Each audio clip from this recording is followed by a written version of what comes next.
SSC দুর্নীতি মামলার রায়দানের পর ওয়াকিবহাল মহলে গুঞ্জন, নির্বাচনী আবহেই হাইকোর্টের এমন রায় বেশ বিপাকে পড়ল শাসক দল তথা মমতার মন্ত্রিসভার সদস্যদের সঙ্গে সবচেয়ে বড় মাথাও কম বেশি সকলেরই জানা। সুপার নিউমেরিক পোস্টের অনুমোদন দেয় রাজ্যের মন্ত্রিসভার সদস্যরা।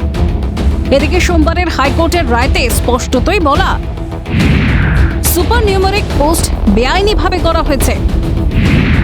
উল্লেখযোগ্য, সুপার নিউমেরিক পোস্টে দুর্নীতির অভিযোগে তদন্ত চালানোর দায়ভার হাইকোর্ট দিয়েছে সিবিআইকে।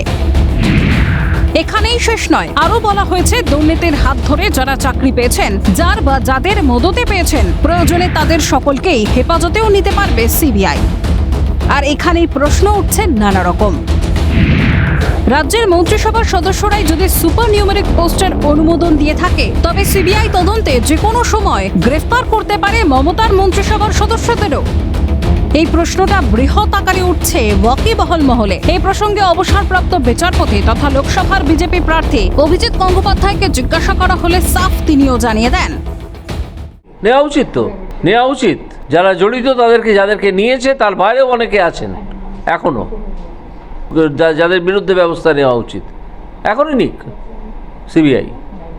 এটা একটা বিরাট চক্রান্ত, একটা অর্গানাইজড ক্রাইম। সেই জন্য সিবিআই নিতে সময় লাগছে, এটা আমি জানি। কিন্তু সিবিআইকে আমি অনুরোধ করব তাদের অফিসার বাড়িয়ে এবং অন্যান্যভাবে কাজ করে দ্রুত এই দুর্বৃত্তদের, এই চোর ছ্যাঁচোরদের তাদের কাস্টডিতে নিয়ে জিজ্ঞাসাবাদ করা উচিত। এসএসসি মামলার রায়দানের পর নির্বাচনের মধ্যেই যেন আরো ব্যাকফুটে গেল তৃণমূল। ধাক্কাটা বেশ বড় বলছে ওয়াকিবহাল মহল। তারা আরো বলছে, কোনোভাবে যদি কোনো বড় গ্রেফতারি হয়ে যায়, সাধারণের কাছে কি উত্তর দেবে শাসকেরা? ক্যালকাটা নিউজ।